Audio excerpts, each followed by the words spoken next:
We read this week in the portion of Vayishlach.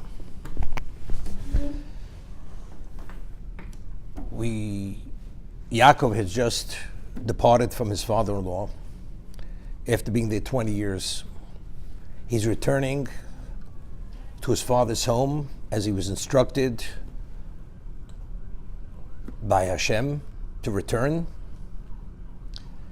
And now Yaakov's concerned he has to confront his brother Esav.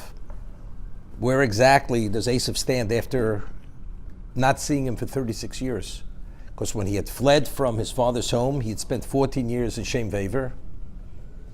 And then afterwards, he spent 14 years working for the two wives and 6 years working for his wealth.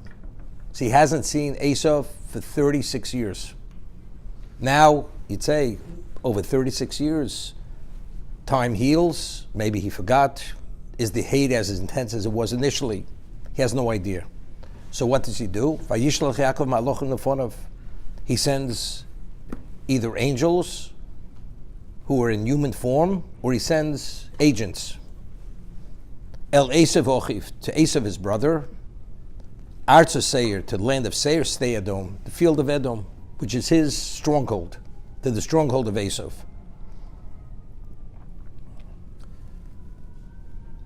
The Midrash faults, Chazal fault Yaakov for doing what he did here. The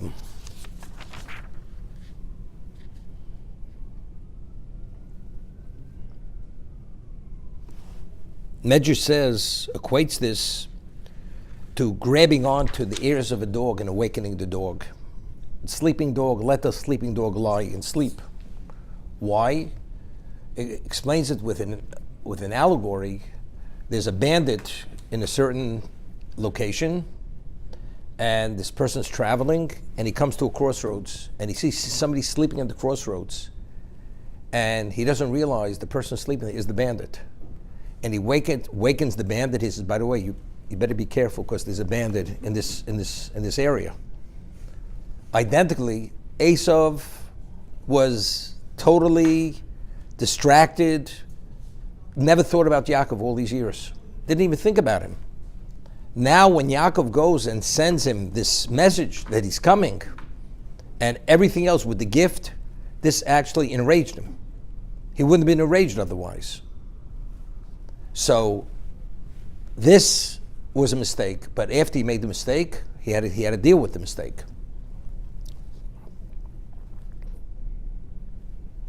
The Ramban cites the Medrash Umbreshis Rabbah of Marzik Ba'ozni Kelev.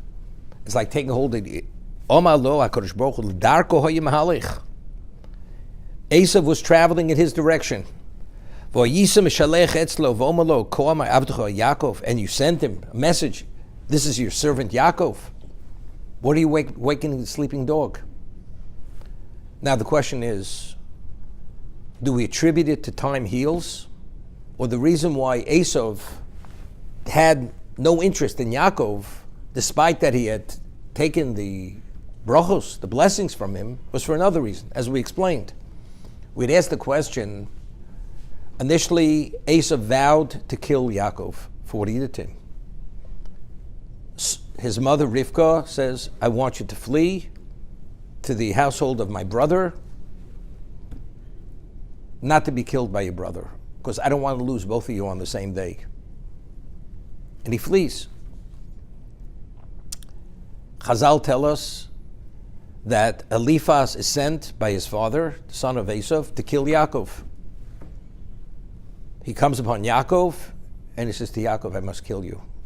It's my father's command, honoring my father's wishes. So Yaakov says to Eliphaz, take all my wealth, and you learned under the tutelage of your grandfather, Oni Choshev Kemes, that a person who's impoverished, he's like a dead person. So you fulfill the obligation to your father. Eliphaz takes the wealth, returns. Yaakov goes on his way to Lavan's home. Now, if Yaakov would have had the wealth, as Eliezer came with tremendous wealth, he negotiated Eliezer, the hand of Rivka. Within a day, he was out of there. If Yaakov would have had that same dimension of wealth, which he did, he would have negotiated with Lavan the hand of his wife, and he would have left. But now that he's coming penniless, he's going to spend long years, because Lavan doesn't give an inch. He gives nothing away unless you pay a pound of flesh minimally. That is Lavan. Conniving, trickster, deceitful, the closest thing to Esav. That's what Lavan is. Lavan is Lavan Harami. Yaakov is there for years. He's in an environment which is the antithesis of spirituality, of Kedusha, for years. So we ask the question. Eliphaz comes back, and his father says, so did you kill him? He says, no, I took his wealth. Esav should have immediately gone to Lavan and kill Yaakov. Why didn't he? Of course, no one understood Lavan better than Esav. Of course, Esav was a magnified Lavan. He was an exaggerated Lavan. He understood there's no way, spiritually speaking, you could survive the environment of Lavan. As a spiritual person, you cannot survive it. That means ultimately Yaakov's spirituality is be compromised to the nth degree. The brachos that his father had given him was that the brachos are only in effect, and you only have a right to them if you fulfill the Torah in its entirety. If you should transgress the Torah, the brachos bounce back to Esav. So Esav, understanding that there's no way he could survive spiritually and to fulfill the Torah, what does he have to bother himself? He'll be there for a short while, the blessings come back to him. This is why all these years Esav didn't pay any attention, because he felt he's a goner. Spiritually speaking, Yaakov is no longer Yaakov. There's no longer Kol Kol Yaakov. Kol Kol Yaakov doesn't exist. And there's no reason for him that to apply the Yodayim de Esav. He doesn't have to even deal with him. Because he regained the possession of the brachos, of the blessings. Okay? When Yaakov went to Padna Ram, to Lavan, Hashem says, Ushmarticha, I will watch over you. And Yaakov says, Ushmarani, you should watch over me. The three cardinal sins, to protect me, I should not have a spiritual erosion. And God said, I will fulfill that promise to you. I'll provide minimally clothing, food, and I will protect you. And you will remain Yaakov over there. Okay? So remaining Yaakov is something beyond miracle, that he's able to survive as Yaakov. But Esav didn't understand this. Does he understand that Yaakov had a special promise from God that he'd watch over him? Ushmarani, Ushmarticha. Didn't know this. He merited a special siyata d'shmaya, literally divine assistance, to be able to create an insular setting where he was totally unaffected by Lavan's existence, by his community's existence. That was the level of protection he had. How do you raise 11 of your 12 children in that environment, and they should be shiftei koch? They are the founding fathers of each of the tribes. How do you raise it? The answer is Yaakov had the ability, because of who he was, his dimension of holiness and dimension of Torah. He could create that insular environment as if Padan Aram didn't exist, as if Lavan didn't exist. Esav didn't understand this. You're subject to physicality. You're subject to environment. He didn't understand that. Therefore, he felt, without a question, he forfeited the blessings, the back. All of a sudden, he sends him a message. Im Lavan garti, ve'echarato. I've sojourned all these years with Lavan. I've been delayed till now. What was the subtle message in garti? Rashi cites Chazal. Garti begamatria taryag. Garti, numerically, is taryag. Im Lavan garti, v'taryag mitzvah shomarti. V'lolamati masim heroim. I was not affected as much as an iota from Lavan all these years that have been away. I'm the same Yaakov. I'm even a greater Yaakov, because despite everything, I remained the same. Esav hears this. What happens to Esav when he hears this? Becomes enraged. Here he's been all these years under the impression, the belief, Yaakov is no longer Yaakov, the brachos bounced back to him. And he feels confident and secure. Now he has this rude awakening. Yaakov hasn't changed as much as an iota. He's unscathed. He's enraged. He's gone to war. He sent him a gift. It's irrelevant, the gift. With all the gifts and everything, what's the value? Without the blessings, Yaakov has the upper hand. He's gone to war with 400 men. There's a question in Chazal, what would 400 men? 400 generals. Each general had endless soldiers behind him. They led legions and forces of soldiers to go to destroy Yaakov now. That's what's going on. But let's say he wouldn't have communicated with Esav. He wouldn't have known anything. He would have believed whoever comes back, he's coming back as a beaten dog. That's what he's coming back as nothing, as a remnant, less than a remnant of the past. So if that's the case, he's irrelevant. He becomes irrelevant. But now that he, as it says, Mazlik Bosne Hal Kelef, he grabbed onto the ears of the dog and he shook the dog by his ears and says, I'm here, and I'm Yaakov, and I'm unscathed. The dog now becomes a rabid dog. And that's what happened over here.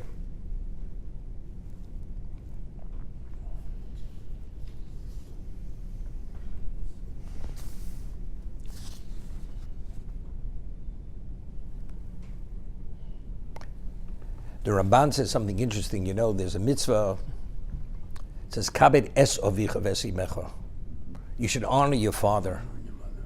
So the Gemara says, L'rabos ochicha godol, that a person has an obligation to honor his elder brother, the firstborn.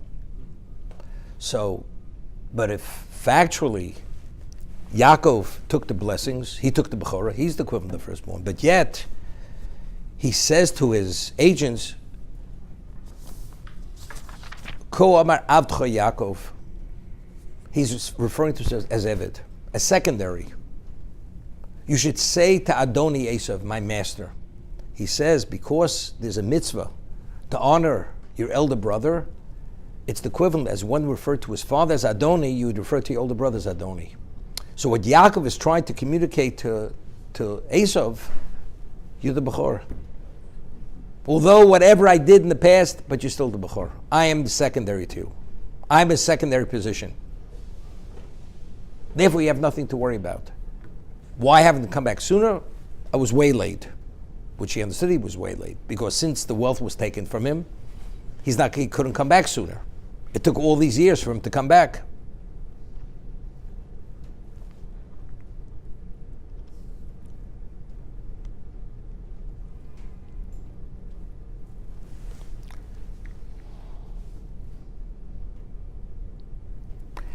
I asked the question, Rashi, based on the Medrash, it says Garti is numerically 613.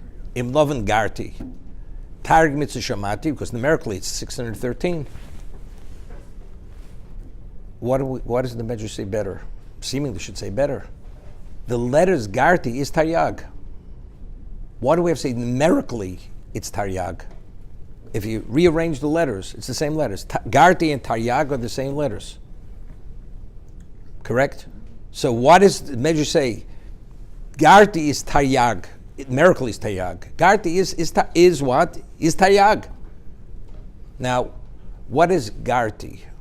Garti means I sojourned.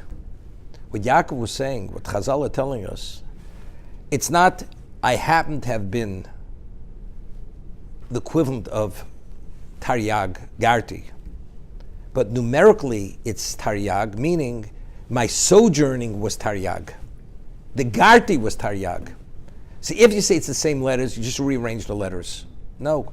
In the state of Garti, as a sojourner, in being in Padan Aram, how did I live my life every moment of that existence? Taryag. Therefore, it's the numerical value. Here you have to rearrange the letters. No, within the context of Garti, within the context of sojourning, I lived 613 mitzvahs. It's a whole different understanding. So qualitatively speaking, he's telling him, what is the dimension of my being? My dimension of my being is much greater. Now, a person says, I left an observant Jew, I came back an observant Jew. No, there's more than coming back an observant Jew. This is every moment of the Garti, it was a Taryag. There wasn't a lapse for a moment. That's what he's saying. Now, there's a question which is asked by Rameir Simcha of Dvinsk. We find when he sent him the gift, he sent camels. And yet, when he's communicating with him through the agents, he says, Vayili shor v'chamor. I have oxen, I have donkeys, tzon, and sheep. Ve'eved v'shivcha.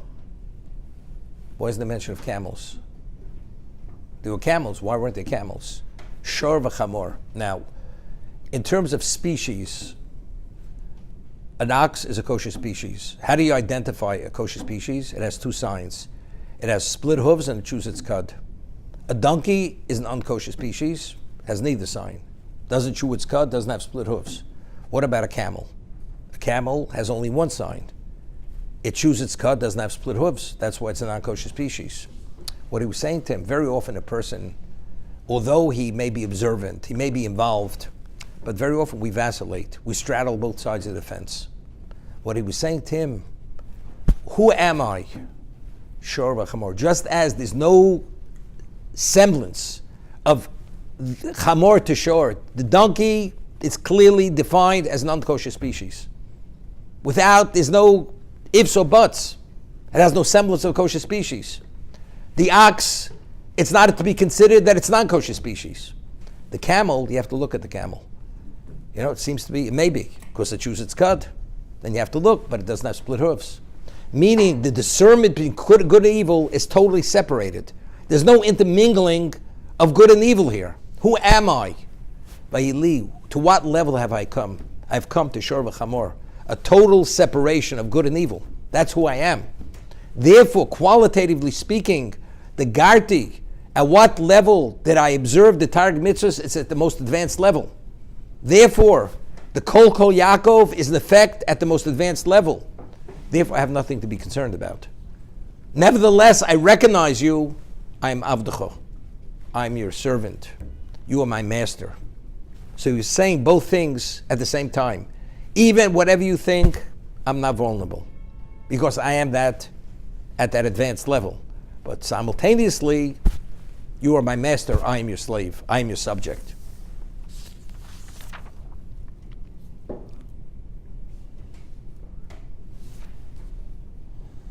According to the Midrash, we find that when Yosef was born, Yaakov wanted to return immediately after 14 years. Why? Because the Midrash cites a verse from Ovadia. It says, V'hoya beis Yaakov le'esh, the house of Yaakov became fire. Beis Yosef lahova, and the house of Yosef is a flame. And beis Esav lakash, and the house of Esav is straw.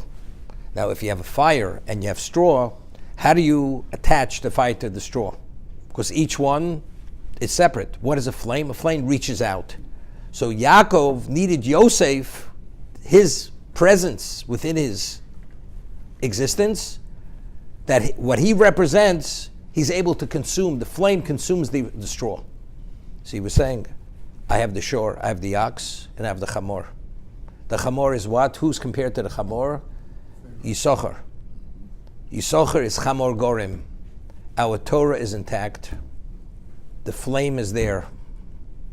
Therefore, that's what he's communicating to him. The camel has no allusion to anything. That's the midrash. Therefore, you should understand who I am. The Gemara tells us that ein zaro shel Esav nofel el b'yad zaro shel Rochel. Now, what was the power of Yosef? Was there something unique in Yosef, or was it because he was from the progeny of Rochel? So, from the words of Chazal, of the Gemara and the Midrash, the progeny of Esav will fall in the hands of the progeny of Rochel. So it's something that Rachel passed on to Yosef and to Binyamin. It's not specifically Binyamin, Yosef, it's Binyamin. It's Ephraim and Menashe. And the Gemara tells us that there was never a battle with Edom, the Edomites, which is Esav, where the children of Rachel were not involved in that battle. And only because they were there, therefore they were victorious over Edom, over Esav's descendants. Now, what's that reaching out?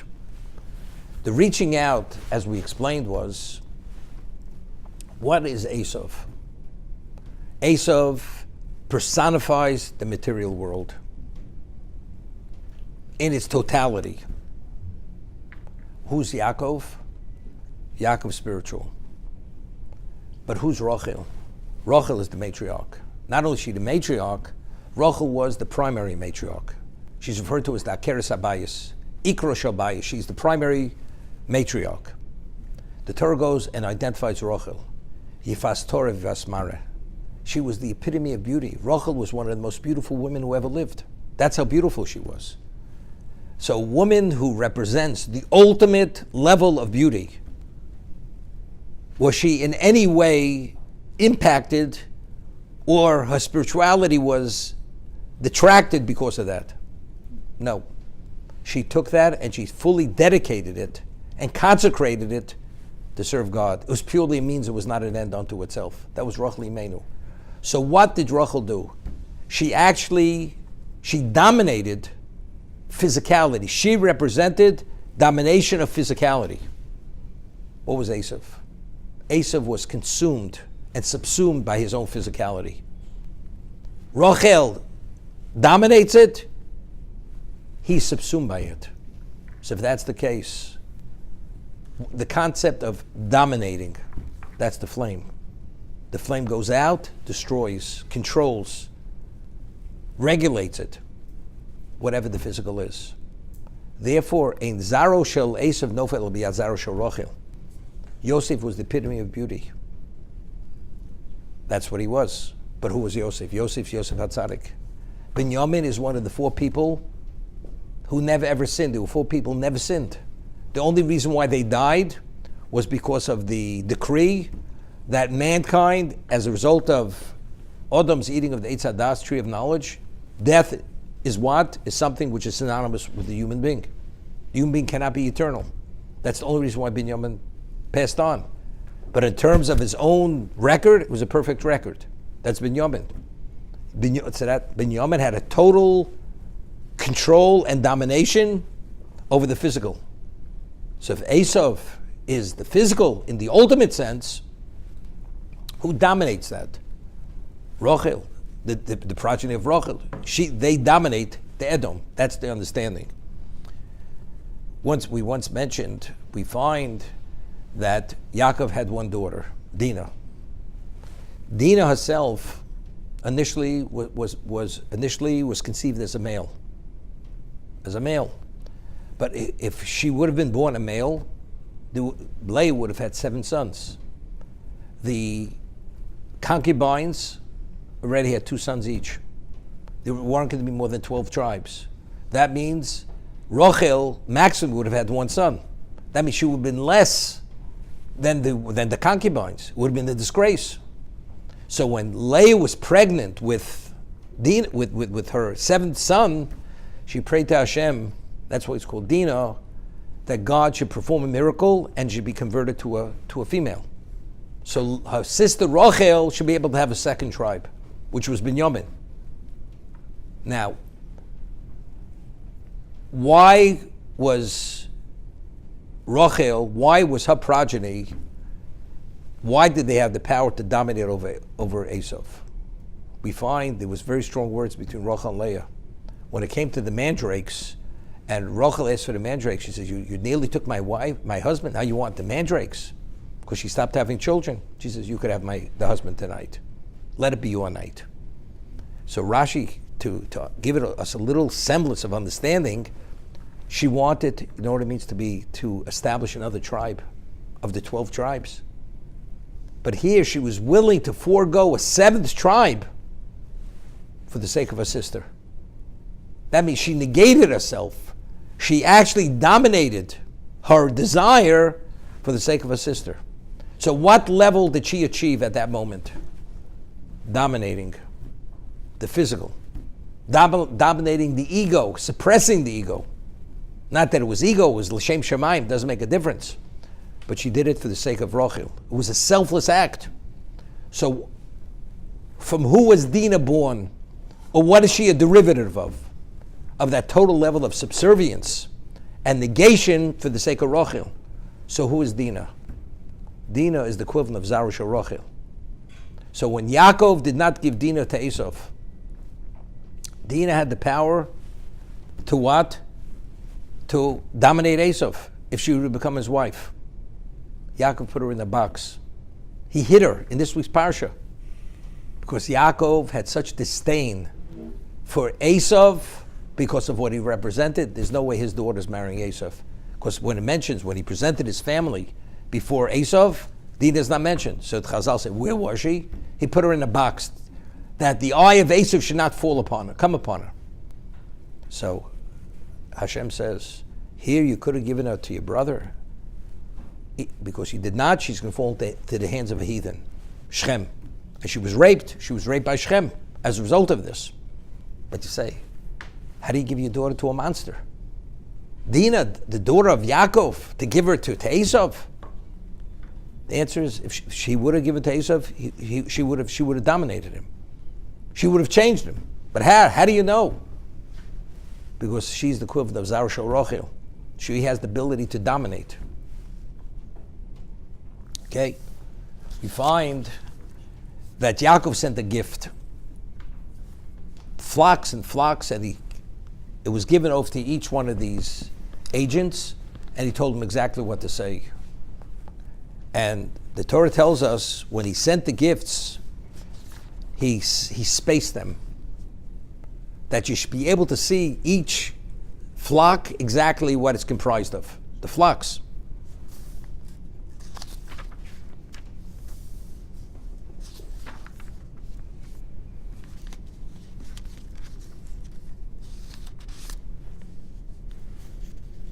And he said to them, "V'revach tosim ben eder le'eder." Make sure to space one flock from another. Why? Because if you read the parsha with the commentary, there were so many females and there were so many males. The males were always less than the females. Why? Because one male can impregnate multiple females.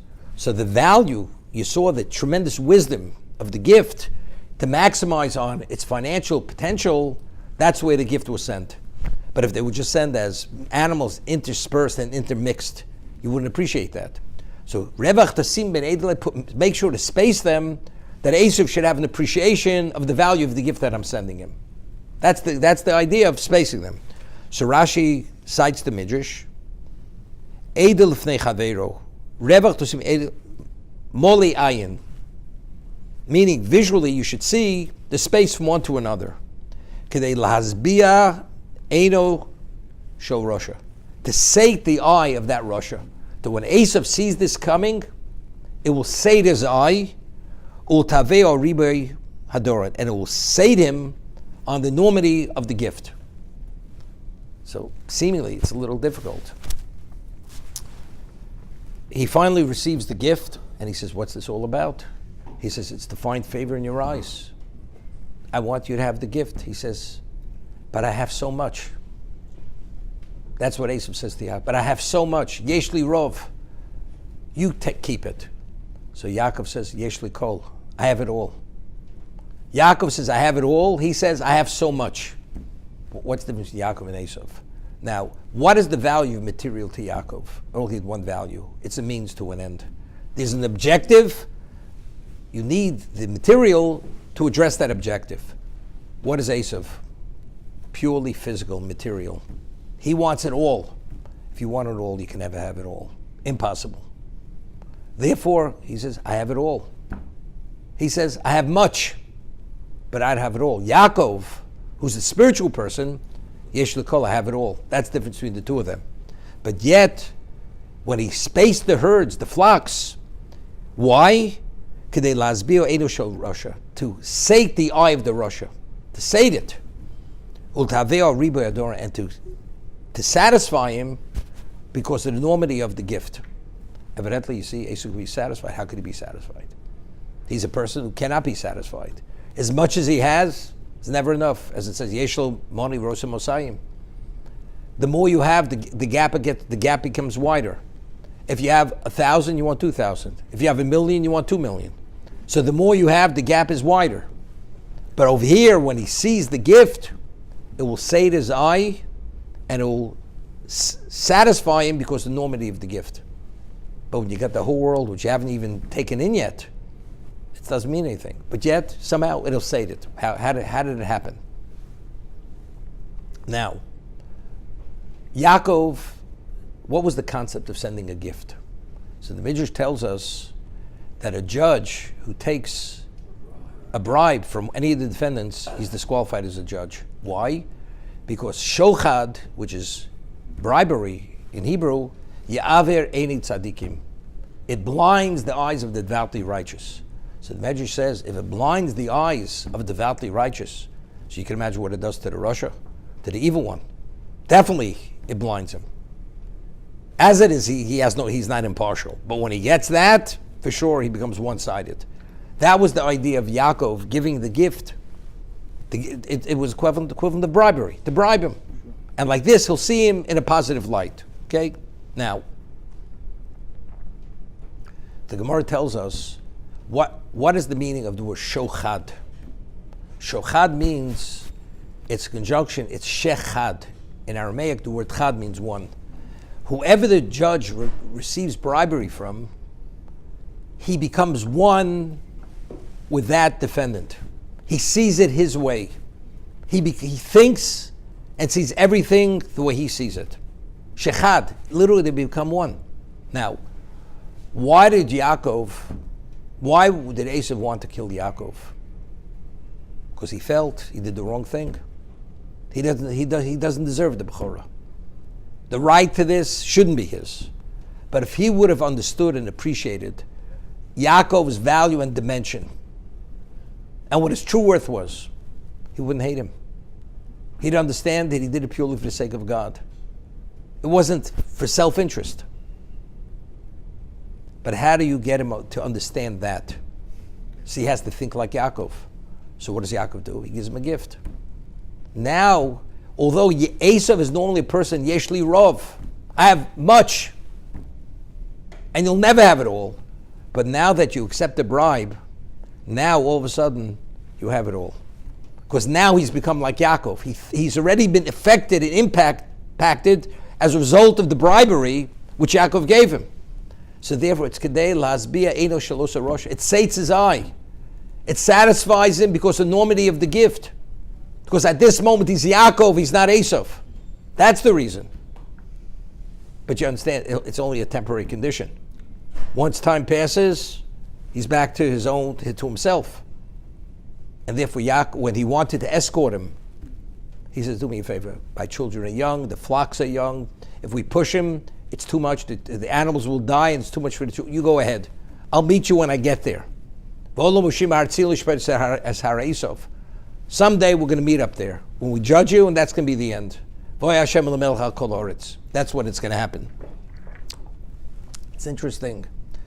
There's a certain ruling of the court which is discussed. It's called Shuda Dedaini. Meaning there's a certain situation where it's not possible to resolve. The way the contract was written to Ruvain, a contract was written to Shimon. Identical contract on the same day. And the contract closes at the end of the day. And you're not sure which one was written first, or even if you were, but if they close at the same moment, so who has the right to whatever the contract addresses?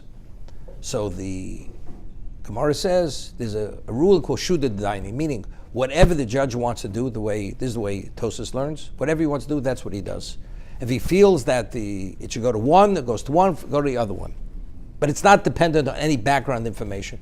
Whatever he wants to do, he can give it to A, give it to B. So the commentators ask a question, if that's the case, one of them should bribe him. Right? If it's not based on any rational understanding of giving a decision, a verdict, Once you bribe him, he said, give it to me. So why not? So Tosfos answers, because a judge, only a judge could give a ruling. You have to be a dayan. A dayan who loses his impartiality is not a judge. So therefore, it's true. The ruling here is not based on being impartial. But if you're not impartial, the ruling's not a ruling because you're not called a judge. That's the reason. A judge has to retain his impartiality. The moment you give bribery, you've lost it. Because then you've become one with that defendant. And that's exactly what Yaakov wanted to accomplish. Because we find at the end, Esav didn't want to take the gift. It says, Vayivtzabo, he urged him to take it. Look, he already showed that he wants to, he honors him, he respects him. Why was that enough? Why did he urge him to the point that he should actually take it? He wanted him to take possession of it. Because until he takes possession of it, the effect is not there yet. He had to take possession. Now that you've taken possession, now you're bribed. Once you're bribed, it's shochad. Now you will appreciate who I am. That's the reason why he demanded it. And he urged him to take it.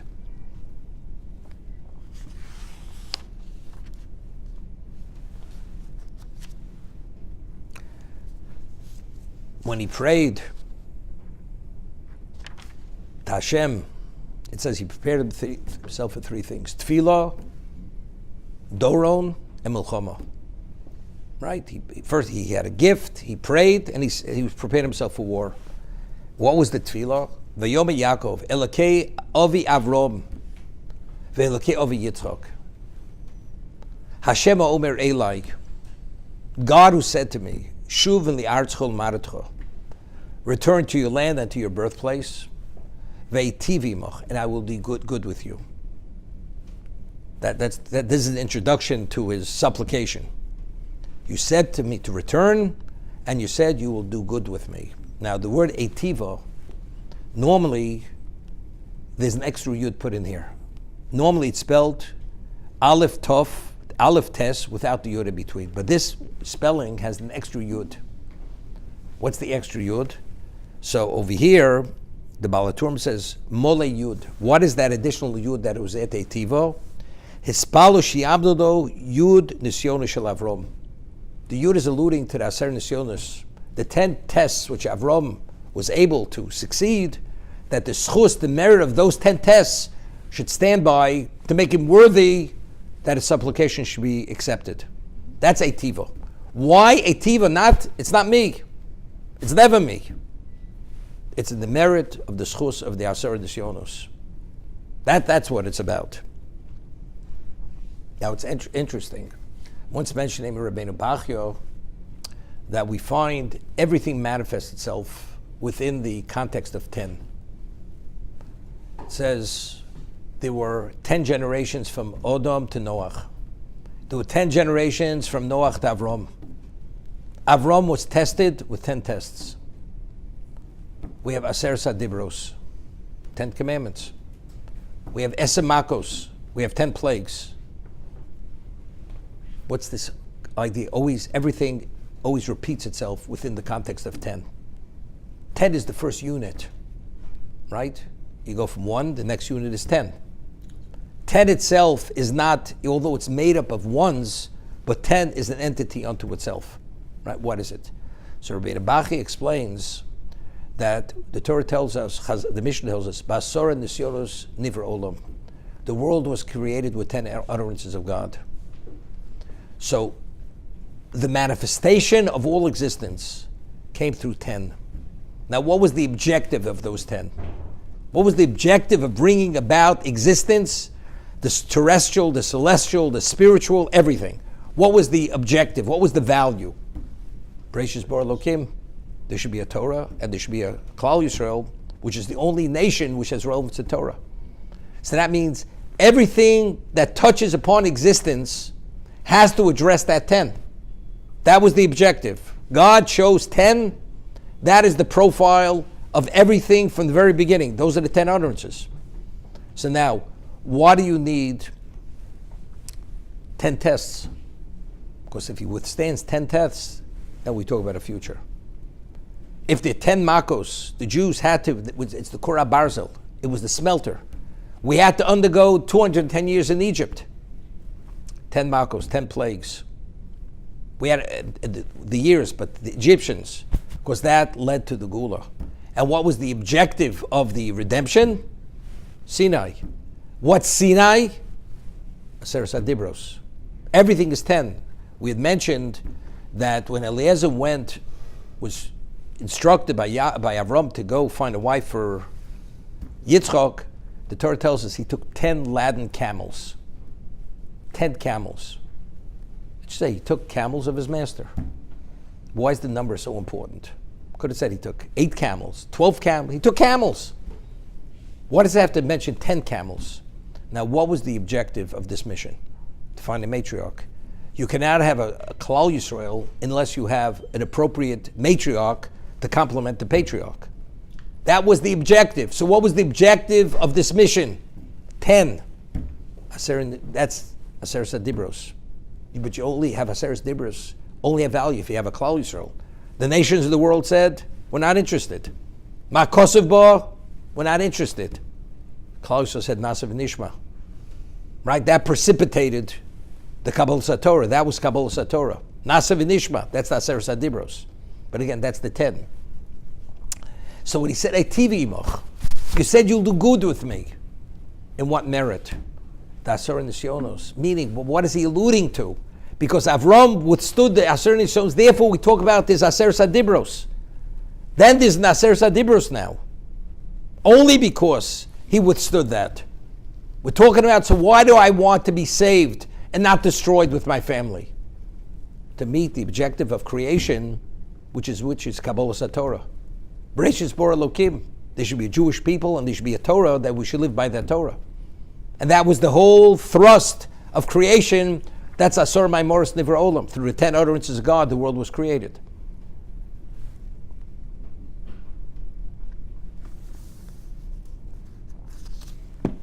Okay. Now all of a sudden he's taking a back step here. But he says, I'm concerned, although you promised me and you said this and you said that, maybe I was diminished because of all Mikol HaChasod Mikol HaEmes. I've been diminished. What's diminished? He said, Im Lovan Gar Tag Mitzvah Shamarti. He already sent the message to what? To Esav? Chas v'sholom. It's not he was lying. Im Lovan Garti. Every moment was fully invested in what? In Targ Mitzvos. Lo Lamati Masiv Arom. I didn't learn from his evil ways. So what's he worried about? Shem Yigram. What is it? Katon Mikol HaChasod Mikol HaEmes. So Rashi cites Chazal. Nismatus Chuyosai Aydei Chosam Emes. Lekachani Yorei Shemeh Mishtiftachtani. Because maybe since you gave me the guarantee that you're going to protect me, Nislachlachti Bechet. Maybe I've become sullied, soiled with sin. V'yigrum li li Moshe b'yad Esav. That will cause me to be given over into the hands of Esav, to be vulnerable to Esav. What are we talking about? He already said, Im Lovan Gar Tag Mitzvah Shamati. Garti is numerically Tayag. What's he worried about? So we once mentioned the name of the Orach Chaim HaKodesh. Initially, when he made a commitment to God, he said, Im yeh Elokimi Modi. He says, if God will be with me. He didn't say, Im Yutke Vavke will be with me. He said Elokim. He used the appellation of Midas Adin.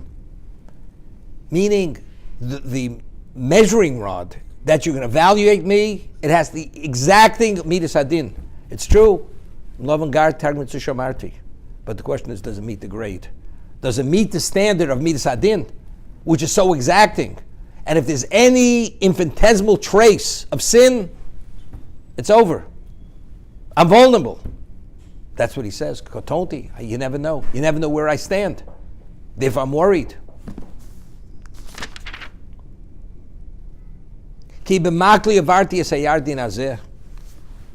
Now, he says, I crossed the Jordan with my walking staff. That's it. Vato yisl shtei machnos. Lo hoyi modi lo kes lo zov lo mikne. Ela makli vadi. Said, that's the chesed. Look what you did for me. So I was thinking, now, as we explained, why did he cross the Jordan only with his walking stick? Because he gave it all away. Why did he give it all away? We showed Yaakov could have killed Eliphaz. Yaakov could have killed Eliphaz. How do you know? Maybe Eliphaz was stronger than Yaakov. Because the Torah goes and tells us the story when Rachel came with the flock initially, when he first came to Paddan Aram, there was a boulder on the well, and Yaakov himself plucked the boulder off the well. So Rashi says, quotes the Midrash, as one removes a cork from a jug, from here the Torah is telling us how physically strong he was. Why is it important for us to know how strong he was? He's entering into some kind of contest. The answer is the Torah is telling us because factually he could have killed Eliphaz. So why didn't he kill Eliphaz? If he would have killed Eliphaz, he would have negotiated and gone back immediately. And here he violated the Yom HaChodim. His mother said, I want you to come back, not stay there for an extended period of time. Because she was concerned, who knows what the influences are there. She understood that community because she was familiar. This is a brother. But he did not kill him, and he gave it all away. Why? Because he was concerned that if he kills Eliphaz, killing a person automatically creates a diminishment in your spirituality. And if he becomes less of a patriarch, the tribes are less tribes. So the eternity of Klal Yisrael becomes limited. He was willing to give it all up, regardless of the consequences, that Klal Yisrael should not be compromised to any degree. That's what he's saying. Maybe I was soiled with sin, but why? I could have walked in and walked out. I crossed with my walking stick. Where's all my wealth? I gave it all up. So my children should not be minimized. So therefore, that should counter the Midas Adin. Even if, according to the standard of Midas Adin, maybe I was sullied, I was soiled by sin to some infinitesimal level. But it shouldn't be reckoned because look at my sacrifice, I gave it all up. For the sake of what? For the sake of Klal Yisrael, which is what? Which is Kavod Shamayim. Only for God's glory. Therefore, that should not be a claim against me. To be continued.